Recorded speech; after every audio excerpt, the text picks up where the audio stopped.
Hi, everybody, and welcome to another episode of United Talks podcast.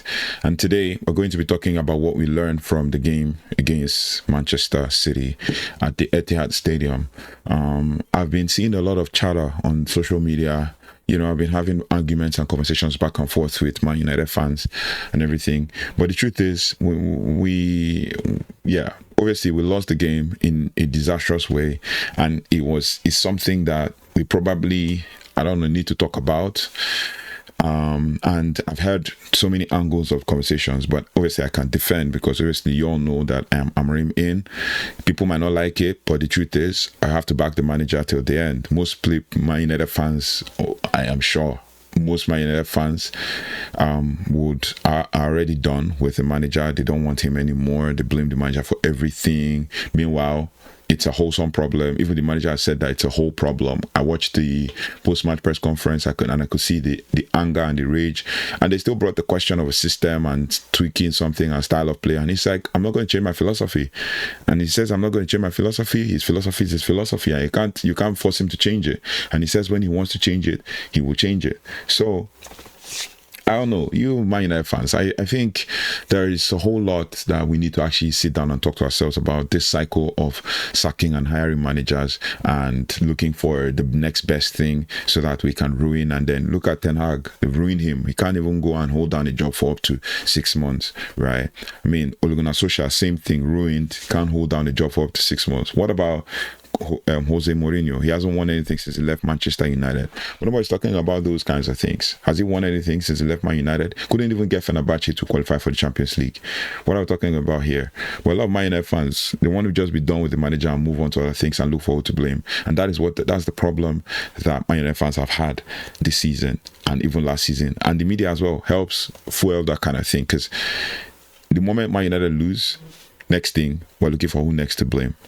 It's sad, but we have to accept the defeat and move on. And I know you might say, oh, we're mediocre and stuff, but in truth, trust me, we just have to accept what we have, build on what we have. If it's not working, continue to make sure it works and stick to this manager. We're definitely not going to be relegated. It's not going to be that bad. We're not going to lose to all the other teams at the bottom half of the table. So let's just know what we have and deal with it. I mean, we beat Burnley 3-2, last minute penalty and stuff. Liverpool also struggled to beat Burnley, and they got a last minute penalty to win, and they were celebrating like it's no man's business. So what are we talking about here? Man United fans, I don't know, we are so reactionary and so quick to judge and write off someone. Man United lose, oh, it's the manager. Man United win, oh, the players. Man United lost to Greensby, oh, the players, oh, the manager. Everybody's blaming everybody, forgetting that you blame the manager, you blame the players. It's a wholesome thing altogether, but it is what it is. Nobody wants to listen to those kinds of arguments with the regards to blaming or looking for who to scapegoat. We as Man United fans, we're quick at scapegoating someone, and the next thing we start mentioning Arsenal, we start mentioning Oliver Glasner, we start mentioning teams like, I'm hearing conversations like Mauricio Pochettino. I'm hearing conversations like Thomas Tuchel. Like, are you for real right now? But it is what it is. Benjamin Šeško looked dangerous. That's number one in takeaways. But he can still do more. I wish that we had someone like Rasmus who scored in the weekend. We had him to kind of compete with Šeško, so we have some depth in the bench, because we obviously didn't have depth in the bench. But I'll talk about it like in another aspect of this video with regards to basically talking about what next we need to do to build a team. Despite being denied by Donnarumma and flagged for a handball, Šeško still showed presence and willingness to test the top keeper. He's getting into good positions, and once sharpness clicks, he'll be lethal in big games. Šeško hasn't scored in like 4 games or 5 games, basically, because he played 2 internationals and he's featured as subs, and this is his first start. But in 3 back-to-back starts, he hasn't scored a goal. But I believe that there is potential for him to be able to deliver, and you can see so many content creators like Steve Housen and stuff online talk deeply about Benjamin Šeško and stuff, so you can tell. I've even done like player profiles and stuff on this channel, and you see it. So yeah, Benjamin Šeško, it showed some he looked dangerous, but he was cancelled off, and we didn't make chances for him like that. So next one is Bryan Mbeumo's constant threat, right? Mbeumo was arguably United's best attacking outlet. I mean, his volley in the second half forced a world-class save, and his energy made life uncomfortable for City's backline. That persistence is vital going forward, and I believe that we can actually take good positives from Bryan Mbeumo. He's tried his best, he's worked hard, he's showing himself like a leader, same as, I mean, it's good to have leaders in the team, same as Bruno Fernandes as well. So Bryan Mbeumo, these are the positive takeaways we can take from the game, and we'll talk about negatives and spin them to positives as well, because we try to bring about a positive mindset as Man United fans. Mbeumo kept pressing the back line and all of that, and it could have done better, but it is what it is. We have to keep moving. Next one is Patrick Dorgu. He was our outlet in the game. His confidence is brewing as well. He was our outlet in the game. He was our source of attack when we switched to him, and then when we moved Ahmad to the wing back position, we were able to switch to him as well. So he gave us a dynamic style of play as to switching balls across the field and stuff. For a young player in his first derby in Etihad, Dorgu actually delivered. His cross to Mbeumo was top quality, and even though his late chance went begging, he showed that he's not afraid of the big stage. So number 4 is Bayındır's early composure. Although conceding 3, Bayındır proceeded and produced some steady moments and didn't hide under the pressure of City's relentless attack. This experience will harden him for the future high pressure games. He had to play this game. Obviously, Man United fans didn't want Bayındır to play this game, but he had to play this game. And in process of playing the game, he did well, but basically considered the 3 goals. And the 3 goals came from mistakes. I mean, who would save a 1-on-1 against Haaland? Haaland is a beast. Who would save? Couldn't have done anything about the header. The defenders were in tatters. And then if we're talking about the first goal that Haaland scored that chipped him over and stuff like that, I mean, it's hard. He's not as big as Donnarumma. I mean, Šeško had similar chance and didn't take it, or took it, but Donnarumma saved it. So this will harden him. Basically, this is me trying to pick out the positives from the game. There's also sign of a structure. Amorim's stuck with his structure.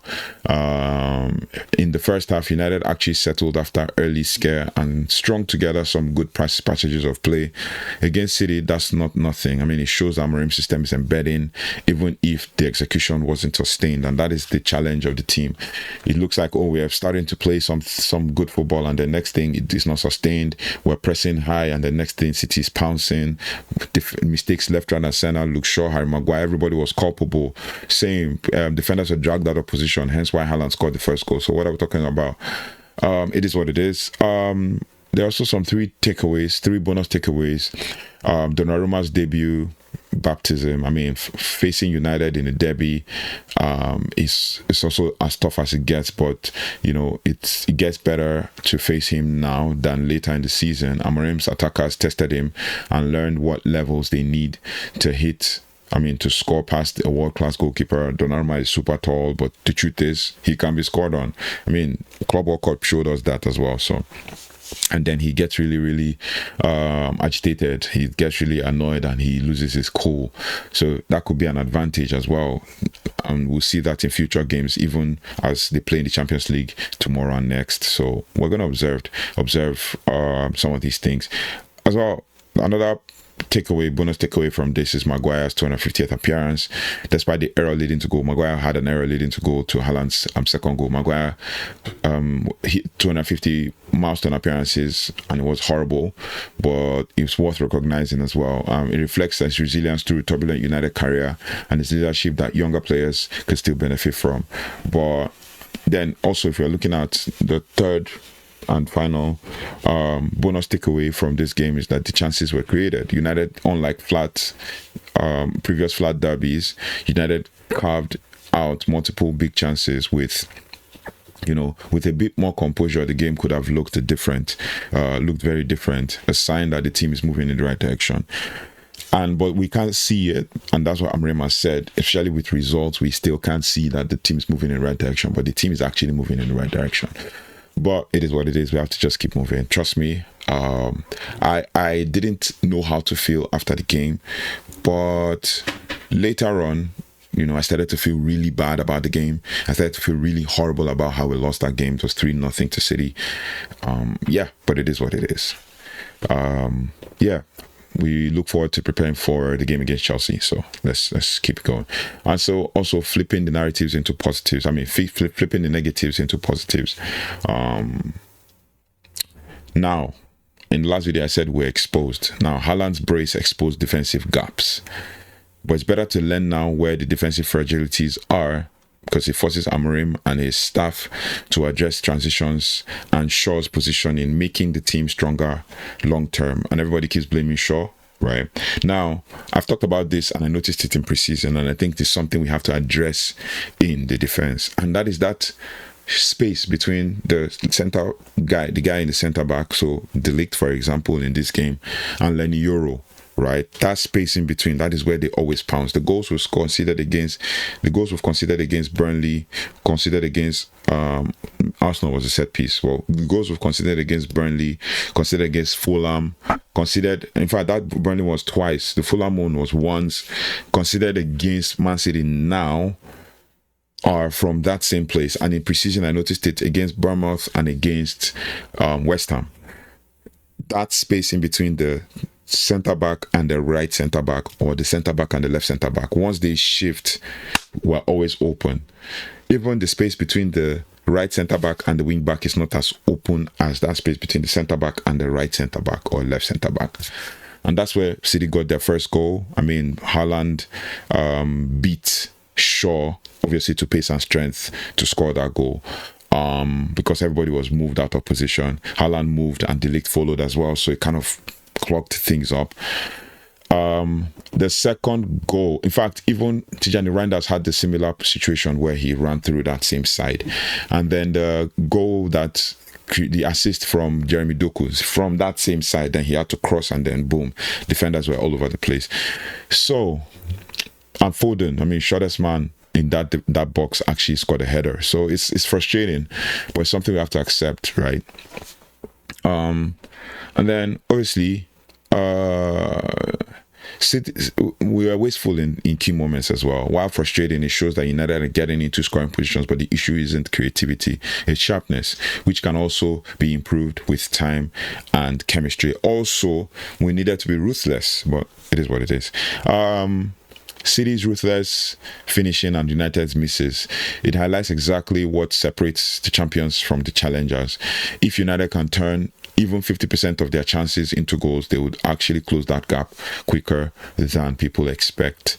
So defensive frailties were wasteful in key moments, and in key moments, Amorim said it, City were better than us, and then City were ruthless and we were just missing chances. So it is a 3-0 defeat at the derby, but under Rúben Amorim, it doesn't feel like a lifeless United collapse. Like previous managers, as everybody have always said, it feels like there's a work in progress, but this defeat is painful, it hurts really bad, and there's a whole lot of lessons to be learned. And basically there needs to be sparks of quality and sustained sparks, and players also need to show character and show what is needed for this rebuild.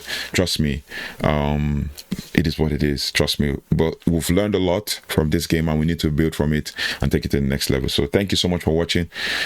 Thank you so much for liking, sharing, and subscribing. We're going to keep analyzing the game. I'm going to bring on a guest, I think, tomorrow to have a conversation about the whole situation with Manchester United so far and hear his take. And then we'll talk about it further as well. But thank you so much for watching. Thank you so much for liking, sharing, and subscribing. If you haven't already, please do like, share, subscribe, and hit the notification bell so you don't have to miss anything as relates to Manchester United. I'll see you on the next one. Take care.